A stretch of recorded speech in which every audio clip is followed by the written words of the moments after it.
Welcome everyone to Pittman's Pit with your host, yours truly, Jonathan the Hot Wheels Pit. Normally, tonight would be an NXT review, but since this week's NXT had only 3 matches and the rest was just video packages hyping up this Saturday's NXT Takeover Toronto, I decided that instead of reviewing that show, which I evidently just decided would be redundant if I were to do that, I decided that I will be doing a preview video tonight for the 2 shows that WWE will be giving the fans this weekend. That is Saturday's NXT Takeover Toronto and this Sunday's WWE Survivor Series. First up, I'm going to talk about NXT Takeover Toronto. Now, the match card is small. There are only 5 matches on NXT Takeover Toronto. But given the fact that it will be much shorter than Survivor Series, I think that they can get away with that. And given what matches we will be seeing, I don't think anybody's going to be complaining at all about the quality of this show. It's looking to actually outshine Survivor Series itself, in my opinion. First match I'm going to talk about here is the finals of the Dusty Rhodes Tag Team Classic, which is TM61 versus the Authors of Pain, with the manager of Authors of Pain, Paul Ellering, being suspended in a cage above the ring throughout the match. Now, I love the Dusty Rhodes Tag Team Tournament because I've always been a big fan of tag team wrestling. I wish there was more of a purpose, like a reward for the winners, other than just the trophy. But I do love the concept of the tournament as a whole. And this year, there were a lot of great matches. And I do think 2 great teams ended up being the finalists for this year. So, ultimately, what do I think is going to happen? I think what we're going to see is the 2 bulls, which are the Authors of Pain, Razor and Akem, or whatever his name is. I don't know how you pronounce it. They keep changing it. And either way, I think the Authors of Pain are going to, regardless of the fact they don't have their manager, they're going to demolish TM61. I think that this is going to be one of those matches where the smaller guys, they put up a good fight, and they put on a show-stopping performance in front of the crowd. But I just don't think it's going to be enough. They have built the Authors of Pain as unstoppable, and I think the perfect way to capitalize on this is to A, have them go and win this tournament, and B, to have them, after they win the tournament, go after the tag team championships. And I think that that would be an awesome way to build this monster team up as an unstoppable force that it's going to take a mountain to freaking beat them. So, Authors of Pain to beat TM61 and become the winners of the 2nd inaugural WWE Dusty Rhodes Classic. Next up, we're going to have Bobby Roode versus Ty Dillinger in a match between 2 Canadian-born men going after each other in a all-out grudge match. I love the story between these men in this match. I love every second that they're in the ring against each other. Like, the story is so simple, and yet it makes so much sense, and it's so entertaining to see it play out. You have Ty Dillinger, who wanted to enter the Dusty Rhodes Tag Team Classic because he was close to Dusty Rhodes, and he considered Dusty one of his biggest mentors when he was in NXT. And then you have Bobby Roode, who he's this selfish, stuck-up, arrogant punk that he's in it for himself. He has his own reasons, and ultimately, when he was faced with the craziness of sanity, instead of, knuckling up and fighting, instead of freaking, standing with Ty Dillinger, he bailed on him. So now, since Ty was given Roode's word that he would, be his partner, basically, now Ty's out for revenge, and freaking Bobby keeps, twisting the story, and I just love the arrogance of the way he words it. Like, he keeps saying, oh, I didn't quit on Ty Dillinger. Ty Dillinger gave up on himself. He's a loser. He doesn't have what it takes. He's beneath me. I tried to reach out, and I tried to, you know, I tried to help this guy, even though I didn't. And then he says, basically keeps saying that Ty was begging Roode to be his partner, even though he wasn't. And I just think that this is going to be an all-out instant classic between two incredible technical wrestlers who just happen to both be Canadians. So I got a feeling they're going to blow the roof off the place for both these guys. As for who I think is going to win, it's a bit of a toss-up. Because Ty, I think, needs it more. But Bobby, I feel like he has more momentum. So I don't really know which way they're going to go. But if I had to predict it, if I had to, gun to my head, and I had to pick one or the other, I'd probably go with Bobby Roode. Just because I feel like Ty has this charisma to him. Not that Bobby doesn't, but Ty Dillinger seems to have this charisma and this fan base that no matter how many times he loses, it actually seems to help him when he loses because the crowd seems to get even more and more behind him. And I don't think they do quite the same thing for Roode.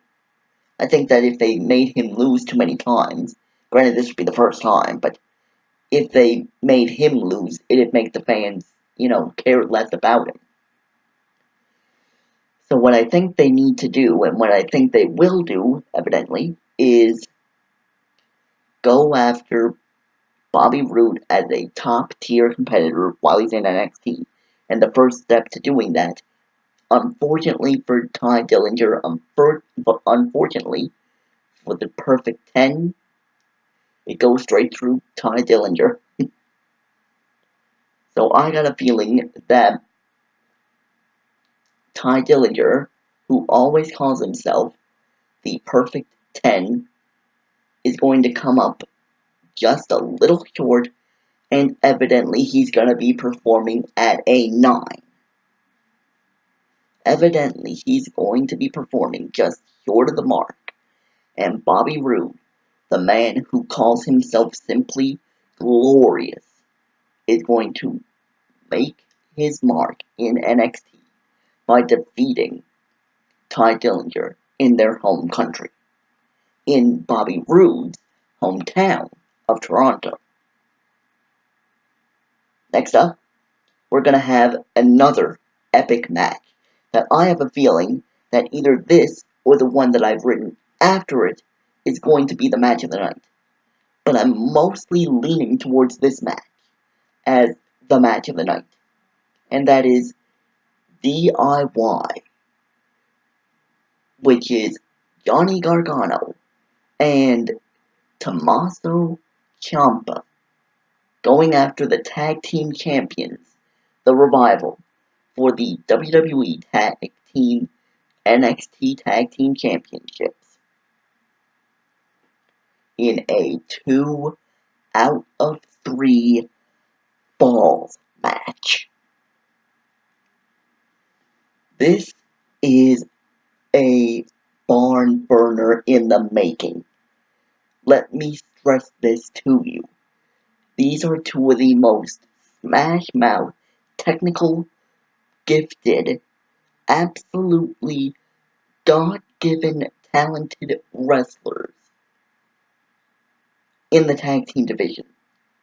You have Johnny Gargano, Johnny Wrestling, the Psycho Killer, Tommaso Ciampa, and you have one of the most awesome throwback tag teams in Dash Wilder and Scott Dawson, the Revival.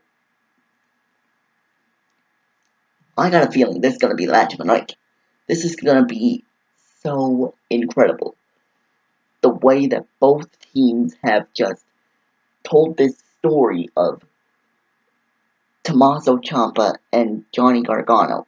They keep pushing and pushing and pushing for the tag team championships, but they always just come up just short. The Revival always finds some cheap trick, or sometimes they manage to actually cleanly defeat Tommaso Ciampa and Johnny Gargano. But ultimately, I think this is going to be the culmination of that feud. And what I think needs to happen, because of how good the Revival are, I think they've done all they can do in NXT. They need to be moved up to the main roster. They need to go to either SmackDown or to Raw. Frankly, I think they'd be a good fit in either tag division. But they need to move up as soon as possible. And in order to get them moved up, I think here in Toronto is where they drop the championships to DIY. I think that it's going to be down to the last fall, and I think that Tommaso Ciampa and Johnny Gargano are just barely going to be able to stick it out, and they're going to be able to ultimately come away with a very, very slim victory. Barely. They aren't going to have to cheat for it, but I think that they're going to have to work to the bone to be able to just barely buy maybe a roll-up victory. So, Tommaso Ciampa and Johnny Gargano, in my opinion, will be your tag team champions after NXT Takeover Toronto. And then you will have them, in my opinion, face off against the Authors of Pain for the tag team championship. And maybe after that you can have, and I know a lot of fans at DIY are going to probably kill me for this, but I'd have the Authors of Pain dethrone them literally the next month or whenever the next pay-per-view that they're going to do is. I think that they're going to dethrone them there. And then that's going to set up a feud. Johnny Gargano versus Tommaso Ciampa, because I could see Tommaso turning on Johnny Gargano. There's a reason they call him the Psycho Killer.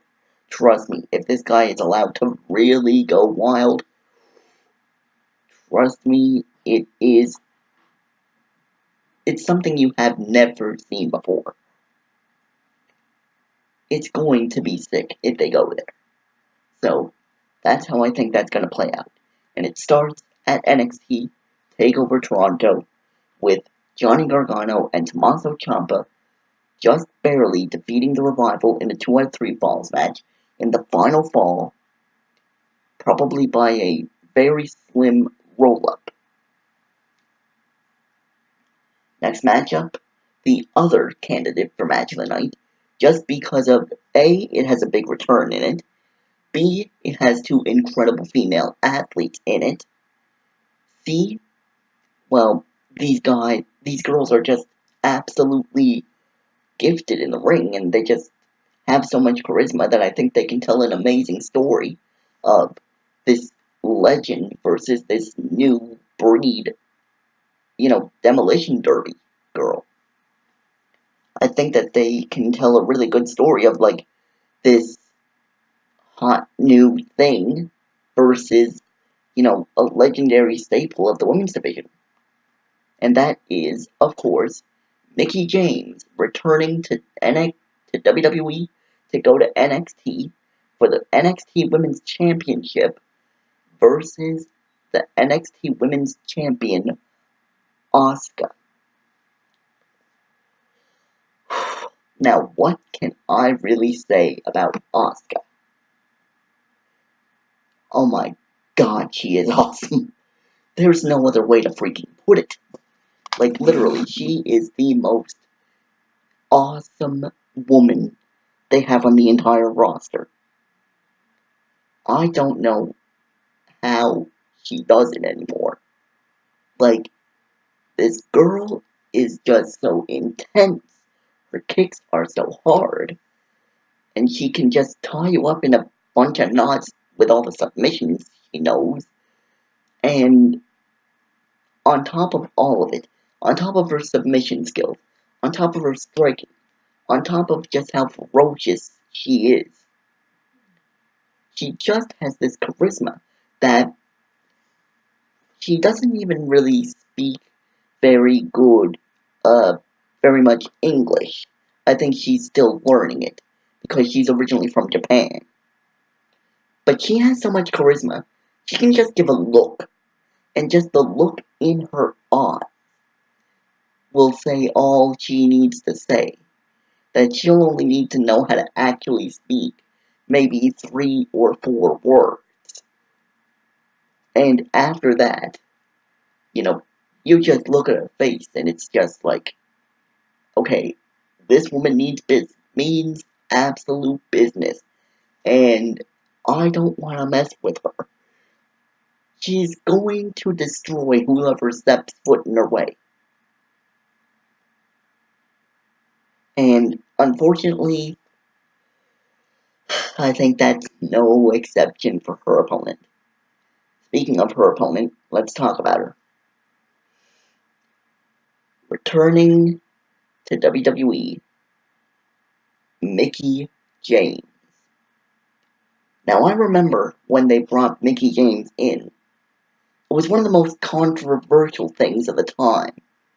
Because her original gimmick, now granted they ended up changing it and just making her this really good wrestler, and that ended up being her prevailing gimmick for most of her career.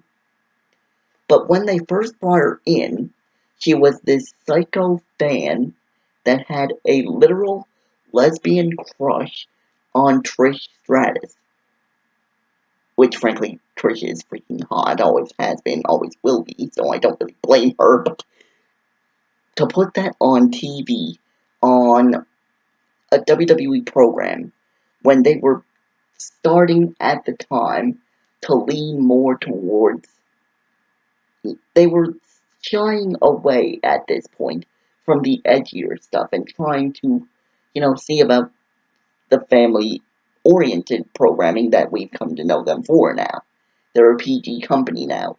And they were starting to lean towards that. And around that same time, they pulled this. I mean, they literally had her. I can't believe I'm about to say this. They had her in order to win her match against Trish at WrestleMania for the Women's Championship, a title she went on to win multiple times.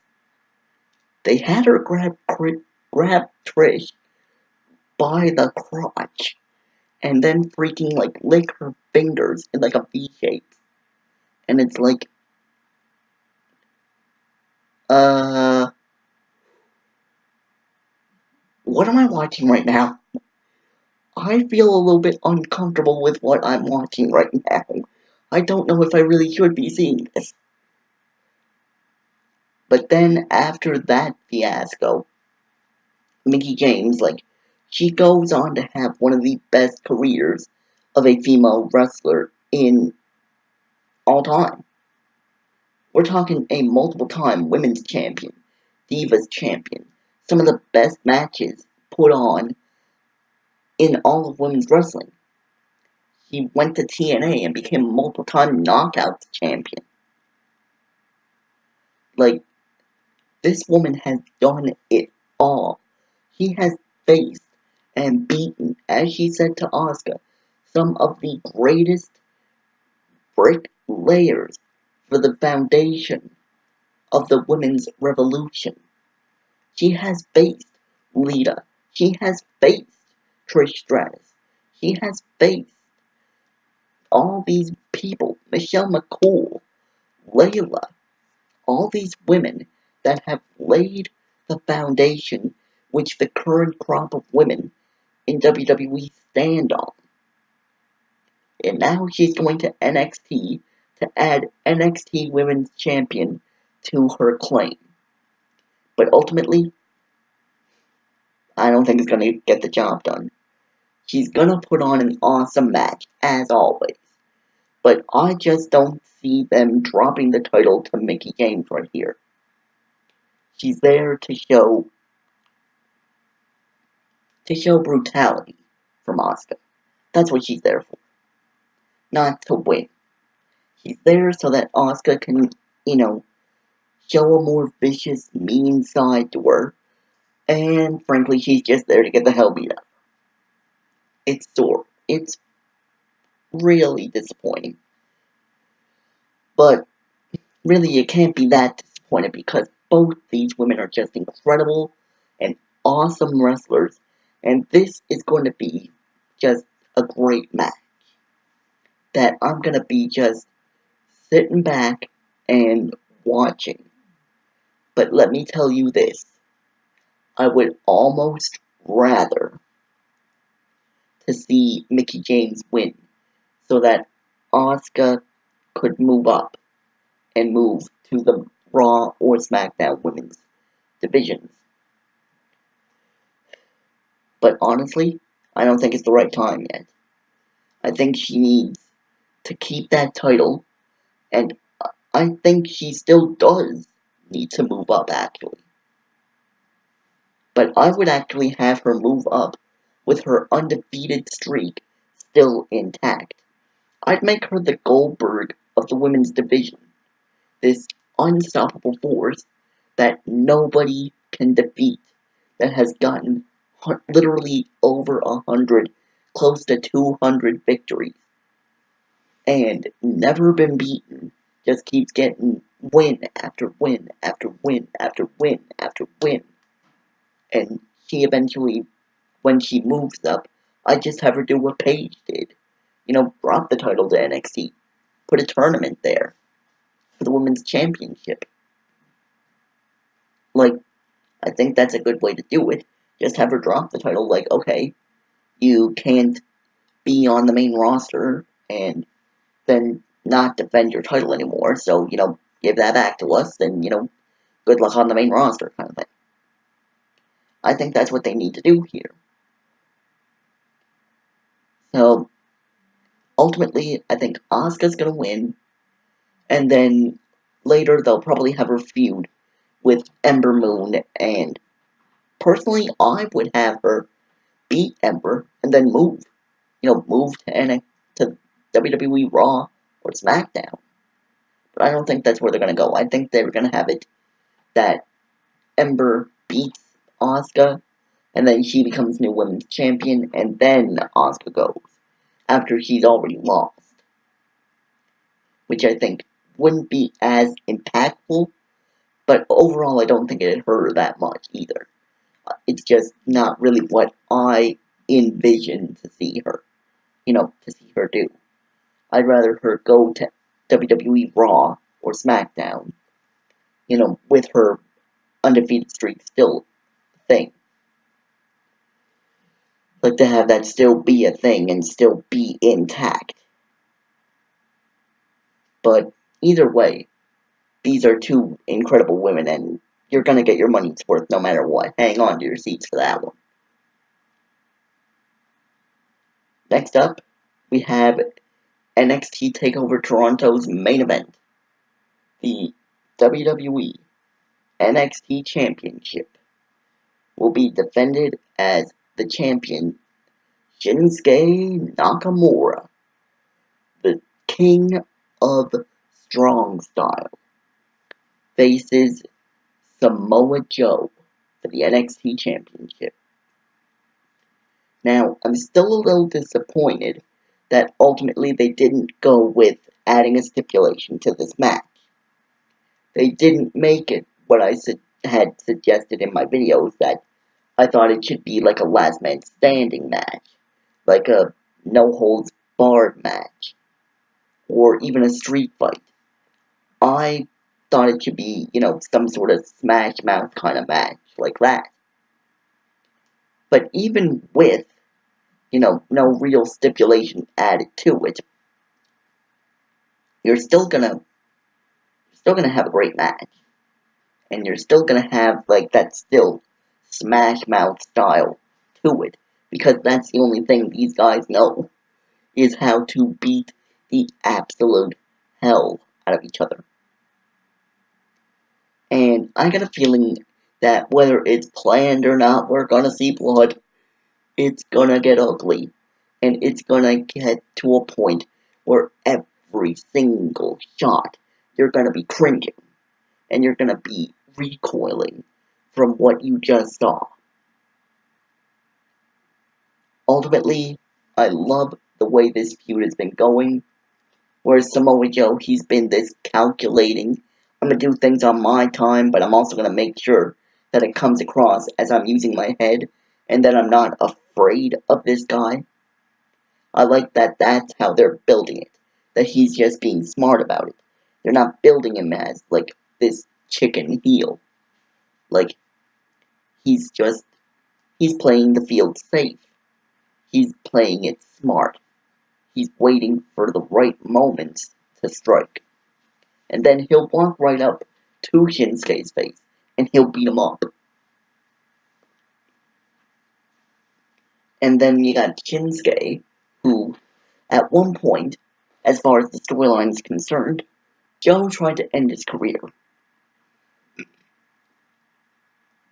Like, you have to understand that. As far as storyline is concerned, Shinsuke's career almost got ended by a broken neck that Joe tried to cause him.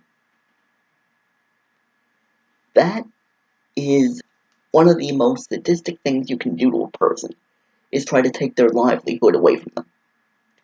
And now, Shinsuke, who already has a habit of being a badass that will kick your head off, now he has a reason to want all the more to destroy Samoa Joe.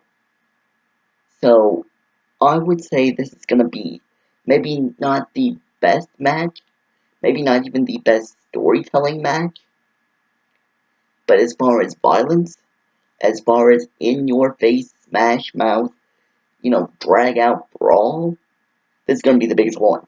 Hands down, easily. And I think that this is going to be where Samoa Joe will do his swan song, where he will lose this match to Shinsuke Nakamura, and then he'll go to either Raw or SmackDown. Because eventually, some of these people that are on this card, eventually, like, I could see after the show, the Revival moving up. I could see, well, maybe not Asuka, but I'd like her to. Because, like, Asuka, she soon needs to move up. Like, eventually. She needs to move up. And Samoa Joe, like, he needed to move up, like, 3 damn months ago. Really. Like, the guy is that talented.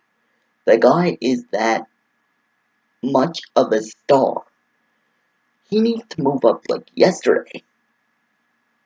So, yeah, he's losing this match to Shinsuke. Shinsuke will find somebody else to fight.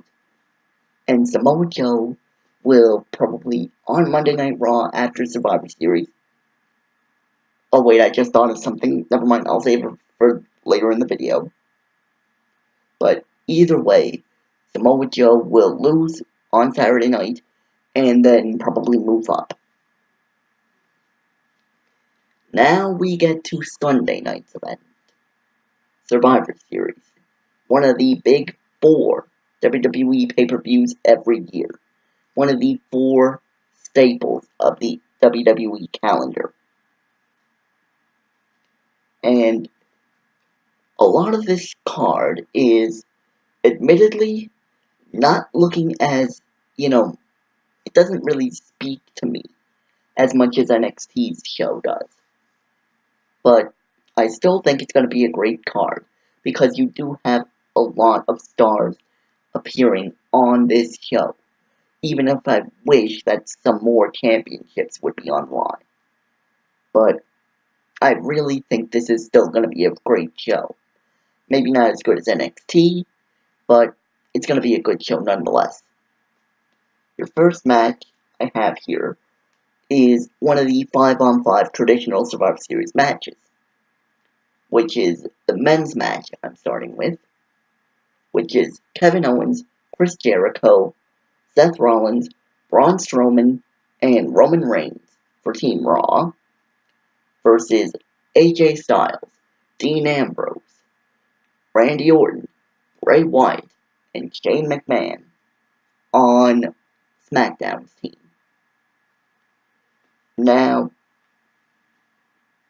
I think what ultimately is going to happen, it's tough because there's a lot of really good talent on both sides. Like, Styles is literally exactly what he keeps calling himself. He's phenomenal. He is that good. Ambrose is wearing on me a little bit, but still great. Like, he's really got a good gimmick to him. And he's pretty good in the ring. I'll give him that. Reigns. The fans are booing, but I like Reigns. I'm a fan of Roman Reigns. Like, I don't care what anybody says anymore. The guy's cool to me.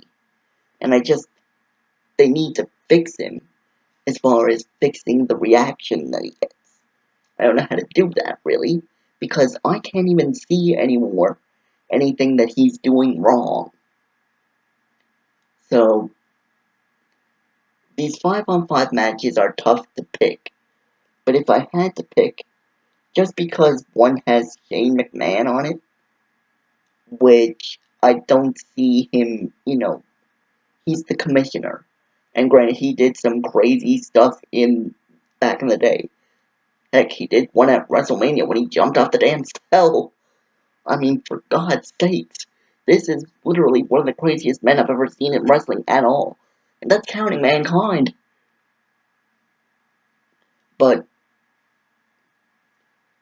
looking at this card, and looking at the people that are in this match, it's hard to pick, really. And it's hard to really know what they'll do after the fact. But just because the next pay-per-view they have TLC, and the one match that they have announced is Styles versus Ambrose. I could see those two being the final 2 men left in SmackDown's team, and maybe say Rollins and Reigns, the Shield, being the last 2 men for Raw. And because Rollins and Reigns, for everything that they've been through, they seem to be, getting the Shield back together. They seem to be able to, get along now again, for some reason. But I think that they're going to use that, and either Styles is going to cost Ambrose, or Ambrose is going to cost Styles. And then that's going to lead to a 2-on-1 situation where eventually it's just going to become too much, and whoever's left is just going to be forced to believe in the Shield. And they're going to lose to Seth Rollins and Roman Reigns. So, I got Team Raw winning that match. Although, because you can't really tell, because of how much talent is on both sides, and that there hasn't really been that much storytelling, except, oh, our brand is better than yours, for either side. They've kind of been infighting, both teams have. So you can't really tell who's going to win any of these 5-on-5 matches. So after the first 5-on-5 match, you have Brian Kendrick versus Kalisto for the Cruiserweight Championship. Not gonna lie, I like Brian Kendrick a lot, and he's one of the few Cruiserweights on Raw that I've been a fan of and that I see as a huge star. But just because of the implications of this match, that if Kalisto from SmackDown wins, that the brand will get the Cruiserweight division, that the Cruiserweights will move to SmackDown, that's the result that I want, because it's not working on Raw. Like, move them to SmackDown. And if that means I gotta see Kalisto as Cruiserweight Champion, give that to me, I'm fine. Like, as long as you start developing them and actually giving them the time and giving them some actual purpose to their matches instead of just these random 6-man tag matches and random tag team matches that you keep doing. Instead of that, give us real stories. Give us real purpose. Give us some reason to care about them. If you can do that, I will not complain. If you do that, I will literally thank you for doing the Cruiserweights justice. So, ultimately what needs to happen here, even if I want Brian Kendrick to be a better Cruiserweight champion than Kalisto would, I'm thinking long term here. The Cruiserweights need to be on SmackDown. So for the implications of this match, that means Kalisto has to win. They can have the Cruiserweights move to SmackDown, and then as soon as they're on SmackDown for good, then Brian Kendrick, as a member of of the SmackDown brand, can win the Cruiserweight Championship back, and he can defend it on that brand. But as far as like this one match, Kalisto has to win the Cruiserweight Championship because it's just not working on Raw. And SmackDown, I feel like they could do better because they seem to have to do better because they don't have as much time, and they seem to. There just seems to be this vibe on SmackDown that they push themselves to want to actually give the fans good storytelling and give the fans, these good matches that actually have a dang purpose for happening. So I want Kalisto to win this match, just for the fact that it'll put the Cruiserweights on SmackDown, and they might actually be given, some spotlight that actually makes sense. So, Kalisto to win the Cruiserweight Championship against Brian Kendrick. Next up, another 5-on-5 Survivor Series match, this time for the women's division. You have Team SmackDown, Becky Lynch, Naomi, Alexa Bliss, Nikki Bella, and Carmella versus Charlotte, Bayley, Sasha Banks, Nia Jax, and Alicia Fox. I'm not gonna lie, this is not a hard match to pick. I like Nikki Bella. I like Alexa Bliss. I like Naomi. I even kind of like Carmella. And I really, really like Becky Lynch. But let's face it, none of them holds a candle to a Charlotte, a Sasha Banks, or even a Bayley. And Nia Jax has just been a monster, so it's gonna take all 5 of the SmackDown girls to even get her out of the match. The only one that I don't really care that much about is Alicia Fox, but that's WWE fault, because they haven't really booked her that strong in, ever. They never really have. They made her a champion, I think maybe twice, but neither run, they didn't really, they didn't make it matter at all. They just had her win the championship and then randomly drop it later. And they never really gave her any spotlight when she had it. But now, just because she's on Team Raw and they're trying to make it, that she's the only one they really have left, because Emma hasn't returned yet, she hasn't debuted. So, besides that, they they're using this as like a way to, how do I say it, to cover it up basically.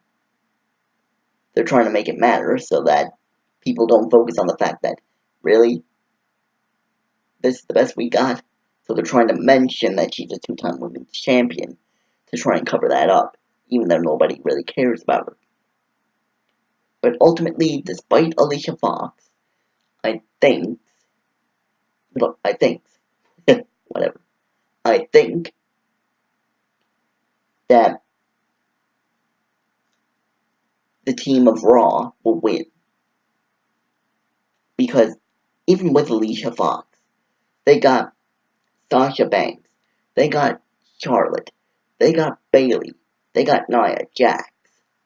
And I just think that's just too big a force to reckon with. Like, even for a Becky Lynch, or a Nikki Bella, or a freaking,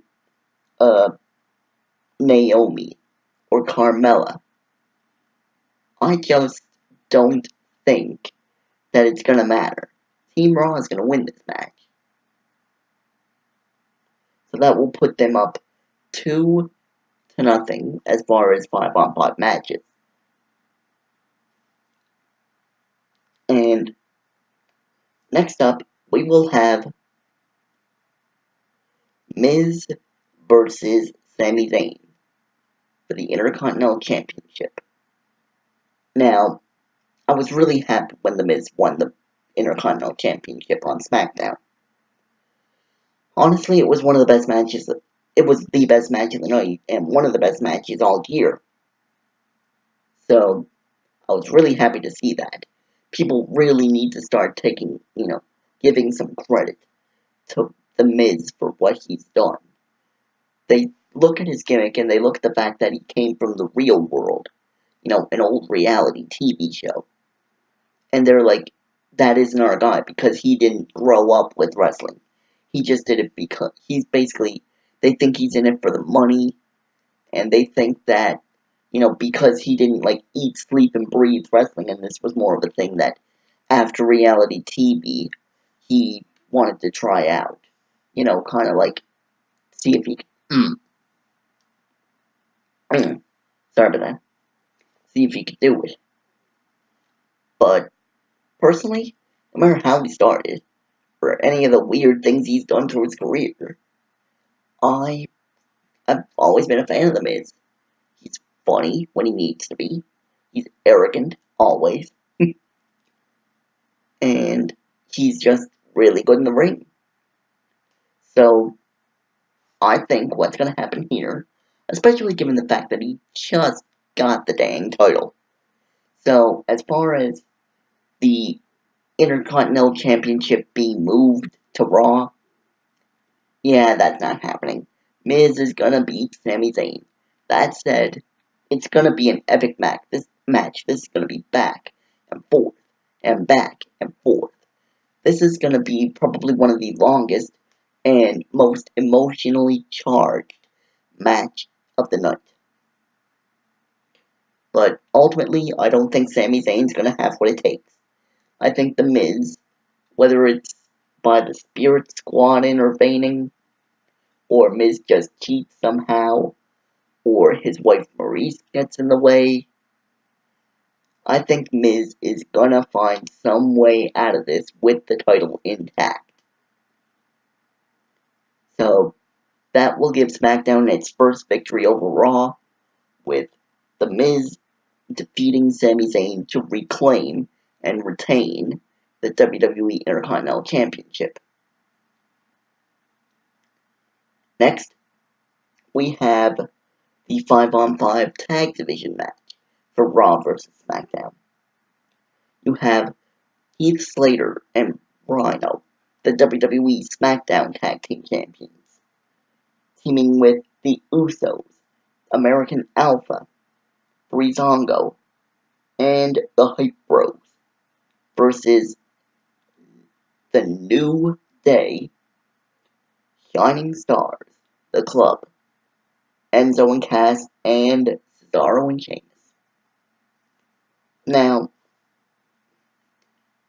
don't really know how this is going to play out as far as New Day. They're the only team that makes me completely question this at all. Is because they're on the verge of becoming the longest reigning tag team champions, of all time. They're about to break Demolition's record. So, I don't know how that's going to play out, but the tag team titles aren't on the line, so I see no reason not to have them get eliminated. So, I would have Team SmackDown win this match. This is probably the 5-on-5, even with the great tag teams that are in this, and the great wrestlers and personalities that are in this match. Probably still the tag team match that I'm least looking forward to. Just because they haven't really done that good a job of, building it up at all. They haven't. So, I think Team SmackDown wins, and that'll tie the score up at 2 wins to 2 wins, and leave the score tied, so neither brand really beat the other decisively. So that'll, extend this feud between the brands. Especially since the next brand, well, one's on Raw, but the other one isn't really signed to either brand. And that is your main event of the evening. A match where, as the tagline says, fantasy warfare just got real. Although I don't know why it's entirely fantasy, because we have seen Goldberg and Brock Lesnar fight once before. But I get it, that it wasn't, this Brock Lesnar. And it wasn't this Goldberg. Like, they've gotten bigger. They've gotten stronger. They're different people than they were before. Given the fact that they actually care about this match rather than WrestleMania 20, when neither one gave a damn about being in the building. That's why it got booed out of the building. But this match, I got a feeling both these guys are going to be coming for redemption, and they're going to be putting on an actual show for the fans. They're going to try and make up for the legacy of WrestleMania 20. They're going to try and redeem themselves for what happened that night. And I got a feeling this is going to be a pretty good match. But as for who's going to win, I think it really depends on what you want to do with either of them, after this. I think it really depends on what you want to do after this. Just because of the fact that, do you want to keep Goldberg around? Like, is this a one and done situation? Or do you want him to perform at WrestleMania? And what about Brock Lesnar? What do you he's still going to be on the roster. He's still going to be around, but what do you want him to do? Do you want him after the championship? Do you want him in just this random match? Like, it really depends on what you want to do afterwards. And I don't really know what they're going to do. So, I can only go by, Brock doesn't really need it that much. Because, eventually, he already beat the streak. He freaking destroyed Cena. He won the WWE Championship. He dropped the championship to Rollins, but it was without getting pinned. And all the while, he's looked like this destructive beast. Eventually, you're going to need some return on that investment. But do you really want to do that here? With Goldberg? Which I think you do if you want him to compete at WrestleMania. Which, what I would have him do is, I would have Goldberg win this match, and I'm just going to say it now. A lot of people aren't going to know this, aren't going to agree with it. They aren't going to want to see this match. But I think it'd be great if Goldberg versus John Cena. And as for Brock Lesnar, I would have him, like, come out on Monday Night Raw and talk about, like, the fact, this match that he had. And while Paul Heyman and him are in the ring talking, I'd have Samoa Joe come out and stand up to him. And I would have it booked for WrestleMania 33. WWE Beast Incarnate versus the Samoan Submission Machine. The Conqueror versus Samoa Joe. You gotta have Brock Lesnar versus Samoa Joe at WrestleMania.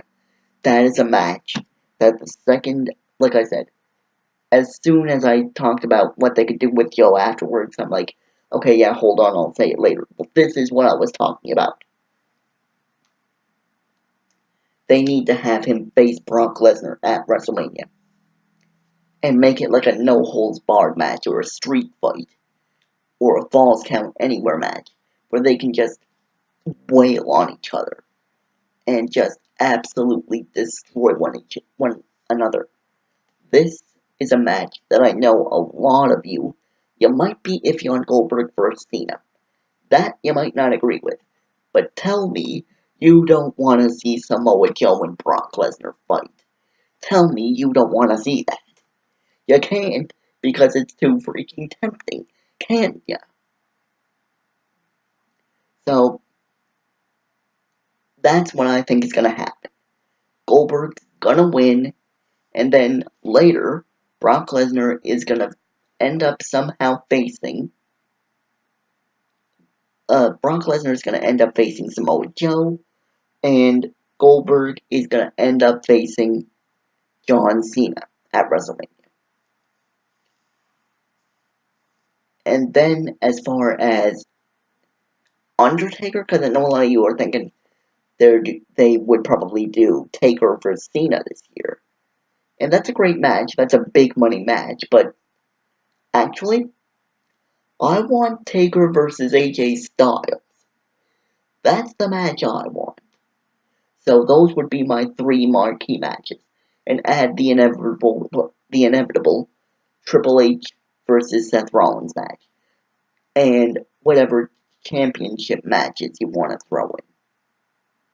You know what? Actually, I would have Styles versus Taker be the WWE Championship match.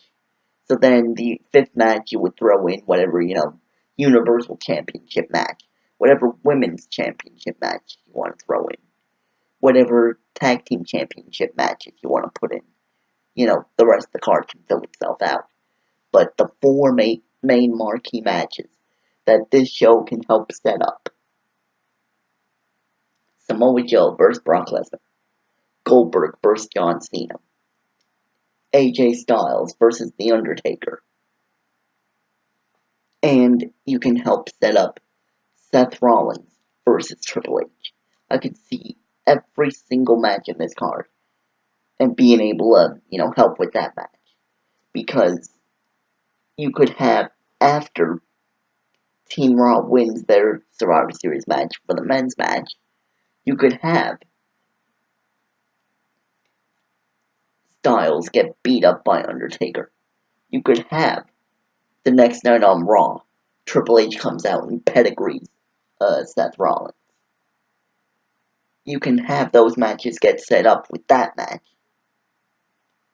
Then later you can have Goldberg and Brock Lesnar set up their matches.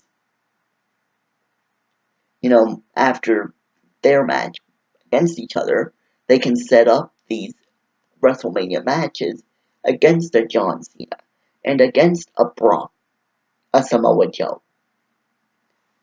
So you need to focus on these shows. WWE needs to pay close attention to these. Because I got a feeling I just came up with 4 monster matches that would be off the hook if you could actually book them. But as for how WWE actually will book this show, As for how they actually will perform when these shows take place, only time will tell, unfortunately.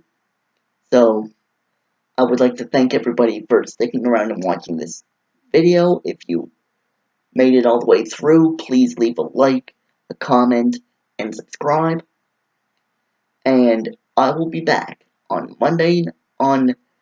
Sunday morning to review NXT Takeover Toronto, and on Monday I will review WWE Survivor Series. And then the following, rest of the days, Tuesday, Wednesday, and Thursday, will be my normal schedule: Raw review, SmackDown review, and NXT review. So, until next time, this is Jonathan the Hot Wheels Pittman, saying so long for now, from the pit.